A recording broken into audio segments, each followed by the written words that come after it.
আচ্ছা, এটা এখানে থাকলো, এটা রেকর্ড হচ্ছে কি? হ্যাঁ, রেকর্ড হচ্ছে।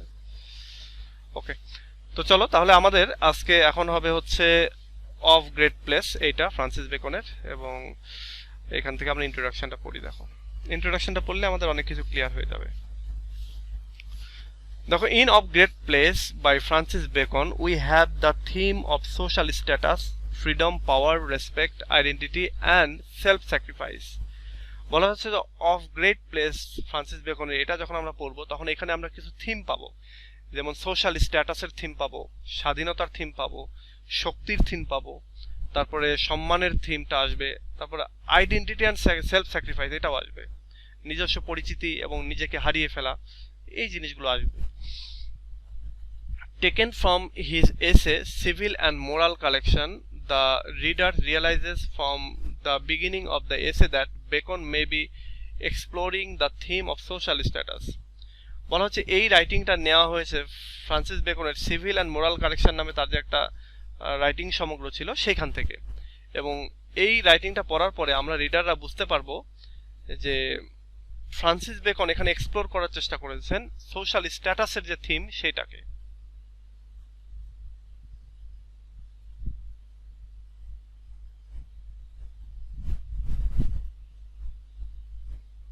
আচ্ছা, beacon called his essays counsels, and that was what they were, practical advice on a variety of subjects of general interest. বলা হচ্ছে যে ফ্রান্সিস বেকন তিনি তার রাইটিংগুলোকে কাউন্সেল বলেছেন, মানে এগুলো এক ধরনের অ্যাডভাইস বা পরামর্শ সেটা হিসেবে অভিহিত করেছেন, এবং আমরা যখন পড়বো তখন দেখবো আসলেই এগুলো তাই। এর ভেতরে প্র্যাকটিক্যাল অ্যাডভাইস রয়েছে, বিভিন্ন সাবজেক্ট রয়েছে এখানে, এবং সাধারণ জেনারেল ইন্টারেস্ট, যেগুলো সাধারণ মানুষের টপিক, হ্যাঁ, এগুলোর ওপরেও বিভিন্ন সাবজেক্টের উপরে, বিভিন্ন টপিকের উপরে তিনি প্র্যাকটিক্যাল অ্যাডভাইস দিয়েছেন।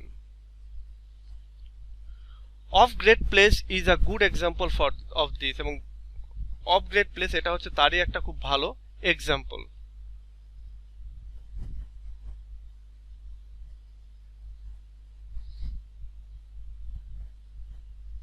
It constitutes a code of conduct for persons occupying high public offices and spells out the do's and don'ts for them. এই রাইটিং এর ভেতরে তিনি একটা কোড অফ কন্ডাক্ট তৈরি করেছেন, যারা সরকারি বা পাবলিক অফিসগুলোতে চাকরি করে তারা কি করতে পারবে করতে পারবে না সেগুলোর উপরে তিনি একটা থরলি যেন দিক নির্দেশনা দিয়েছেন, এবং তিনি একটা কোড অফ কন্ডাক্ট যেন তৈরি করেছেন তাদের জন্য। The essay is saturated with the worldly wisdom Bacon had acquired through observation and experience during his political career, and is reflected in statements like the rising onto place is laborious. আচ্ছা, এই এসেটার মূলত saturated হয়েছে, অর্থাৎ পরিপূর্ণ হয়েছে এর ভেতরে বেকনের পার্থিব জগতের যে বিভিন্ন তার যে জ্ঞান, সেই জ্ঞানের মাধ্যমে, এবং সেই জ্ঞানগুলো তিনি মূলত আরোহণ করেছেন এই তার অবজারভেশনের মাধ্যমে এবং প্র্যাকটিক্যাল এক্সপেরিয়েন্সের মাধ্যমে। তিনি যখন তার পলিটিক্যাল ক্যারিয়ার ছিল সেই সময়টাতে তিনি এই জ্ঞানগুলো আরোহণ করেছিলেন, এবং এইগুলো তিনি রিফ্লেক্ট করেছেন তার কিছু স্টেটমেন্টের মাধ্যমে, তার কিছু বক্তব্যের মাধ্যমে। যেমন এখানে একটা স্টেটমেন্ট তিনি দিয়েছেন, অথবা এইখানে স্টেটমেন্ট দিয়েছেন একটা, অথবা এইখানে দিয়েছেন, এগুলো সবই আমরা এই অফ গ্রেট প্লেসের ভেতরেই পাবো। এবার আসো এখানে নতুন আরেকটা আলোচনা এই হচ্ছে অফ গ্রেট প্লেস সম্পর্কে। তো আমরা চলো এখান থেকে আরেকটু নতুন কিছু জেনে আসি। The essay on great place,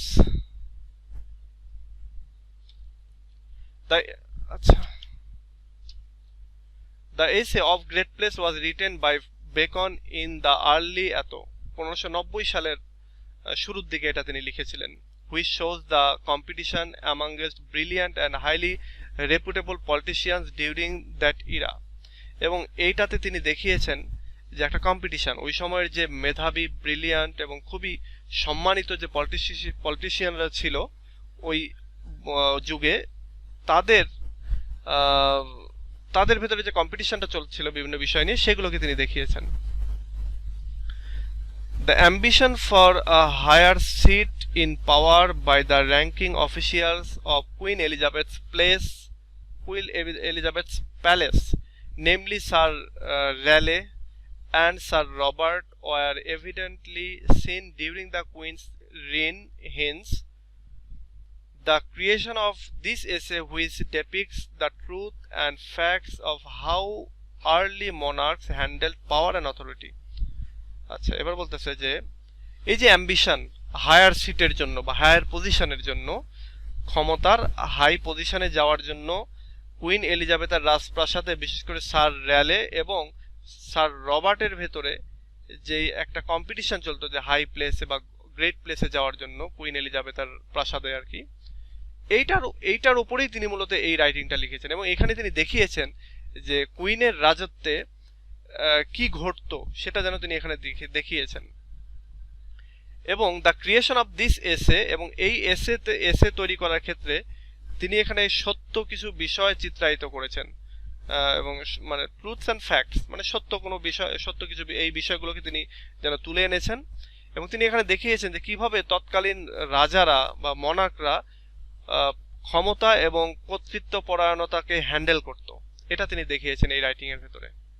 তাহলে এই রাইটিং পড়লে আমরা এটা দেখতে পাবো কি, কুইন এলিজাবেথের সময় কুইন এলিজাবেথ কিভাবে ক্ষমতার ভারসাম্য বা কর্তৃত্ব পরায়ণতা টিকিয়ে রেখেছেন সেটা দেখতে পাবো। এবং একই সঙ্গে একটা ছোট প্লেস থেকে ওই সময়ের বিশেষ করে স্যার র্যালে এবং স্যার রবার্ট তারা একটা হায়ার পজিশনে যাওয়ার জন্য একটা কম্পিটিশন করত, এবং এই হায়ার পজিশনে যাওয়ার পরে কি কি সমস্যা হয় সেগুলো তিনি এই রাইটিং এর ভেতরে উপস্থাপন করেছেন। মানে এই রাইটিংটা দিয়ে যেন ওই স্যার র্যালে এবং স্যার রবার্ট এবং কি কুইন এলিজাবেথান যুগের যে পাওয়ার অ্যান্ড অথরিটির যে বিষয়গুলো সেগুলোকে তিনি উপস্থাপন করেছেন।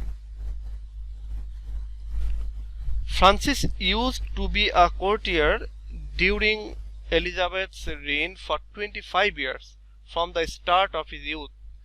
ফ্রান্সিস বেকন তিনি কুইন এলিজাবেথের যে রাজত্ব বা শাসন আমল বা তার যে প্যালেস, সেখানে তিনি প্রায় 25 বছর ধরে সভাসদ বর্গ হিসেবে কাজ করেছেন তার যুবক বয়স থেকেই। মানে 25 বছর ধরে তিনি সেখানে তার রাজ পরিষদ বর্গেরই একজন ছিলেন তিনি। Afterwards he moved into being King James courtier for 22 years and experienced the different issues and dilemma of being a servant of the Queen and King's palaces. মানে আমাদের এই ফ্রান্সিস বেকন তিনি কুইন এলিজাবেথের শেষের দিকের 25 বছর তিনি ছিলেন কুইন এলিজাবেথের সঙ্গে, এবং কুইন এলিজাবেথের মৃত্যুর পর এখানে যে জেমস আসলেন, কিং জেমস আসলেন, তার সাথেও প্রায় 22 বছর তিনি কাজ করেছেন। তো এটাই বলতেছে যে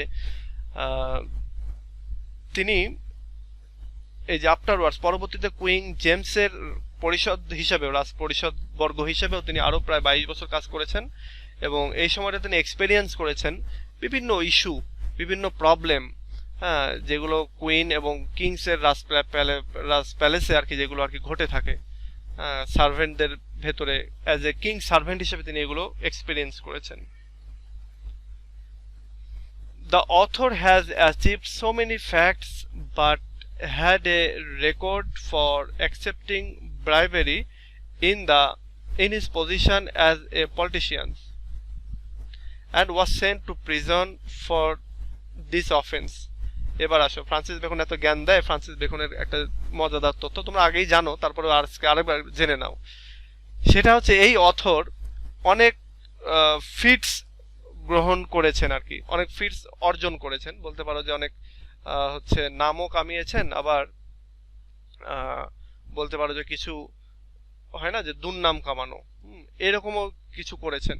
বিশেষ করে তার একটা দুর্নামের জায়গা ছিল, যেটা হলো যে তিনি হচ্ছে ঘুষ গ্রহণ করছিলেন, এবং ঘুষ গ্রহণের দায়ে তিনি অভিযুক্ত হন এবং তাকে কারাগারেও যেতে হয় এই অপরাধে। তাহলে এখানে তিনি যেমন কৃতিত্ব অর্জন করেছিলেন, এখানে ফিটস বলতে কৃতিত্ব, এবং তিনি কিছু ব্রাইবেরি মানে ঘুষ গ্রহণও করতেছিলেন, এবং এর ফলে একটা সময় গিয়ে তিনি ধরা পড়ে যান এবং তাকে প্রিজনেও থাকতে হয় আমাদের এই Francis বেকনকে। However, as a writer he was well known for his works and writing. যাই হোক, পলিটিশিয়ান বা কর্টিয়ারের চাইতে তিনি একজন রাইটার হিসেবে সবচেয়ে বেশি পরিচিত, তার রাইটিং এবং তার ওয়ার্কসের কারণে। আচ্ছা, তো এই হচ্ছে আমাদের অফ গ্রেট প্লেসের ইন্ট্রোডাকশন। আমরা এরপরে মেইন টেক্সটে চলে আসতে হবে। আমি আর 5 মিনিট তোমাদের সময় আছে, তোমাদের 5 মিনিট আর শুরু করব না, এটা সামনের দিন একবার স্টোরিটা শেষ করব। এখানে তোমাদেরকে আমি এইটা তো দিয়ে দিব, আমি তোমাদেরকে একটা জিনিস বলবো, সেটা হলো যে তোমরা এইখান থেকে এই জিনিসটা একটু পড়ো। এটা সামারি না, এটা কি নোটস, এই জিনিসগুলো একটু পড়ে নিও। যেমন এখানে কি রয়েছে, এখানে এটা একটা ল্যাটিন ফ্রেজ, এই ল্যাটিন ফ্রেজের মানে কি, এটা উপরেও রয়েছে। তারপরে এইটাও ল্যাটিন ফ্রেজ। এরপরে সলোমন কে ছিলেন, তারপরে টেসিটাস কে ছিলেন, তারপরে ভেসপ্যাসিয়ান সে কে ছিলেন, এগুলো একটু জেনে নিও আর কি। এখানে তো দেয়াই আছে এম্পায়ার বা হিস্টোরিয়ান, এর বাইরে জানার দরকারও নাই, কিন্তু এগুলো আর কি দেখে নিও। আর এটার স্টোরিটা আজকে শুরু করছি না, মেইন টেক্সট আজকে শুরু করছি না, সামনের দিন আমরা মেইন টেক্সটটা শেষ করে ফেলবো। আচ্ছা, এখন বলো ওভারঅল কারো কোনো কোশ্চেন আছে কিনা? তোমাদের এখনো কত 5 মিনিট সময় আছে, তোমরা একটু জিজ্ঞাসা করতে পারো। যারা নতুন ভর্তি হয়েছে তারা বলতে পারো, আজকে বেশ কয়েকজন নতুন অ্যাড হয়েছে তোমাদের এখানে।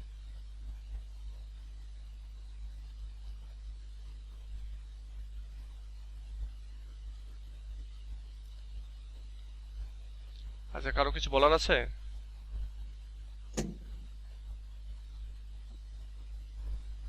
জি না স্যার। জি না স্যার, ঠিক আছে, যথেষ্ট বুঝেছি স্যার। আচ্ছা, ঠিক আছে, তাহলে আজকে পর্যন্তই। ভালো থেকো সবাই। নেক্সট ক্লাসে আমাদের আবার কথা হবে। নেক্সট ক্লাসে আমরা অফ গ্রেট প্লেসের পুরোটা আমরা পড়ে ফেলবো ইনশাআল্লাহ। তো ভালো থেকো সবাই, আল্লাহ হাফেজ। আচ্ছা, সালাম আলাইকুম। ওয়ালাইকুম আসসালাম।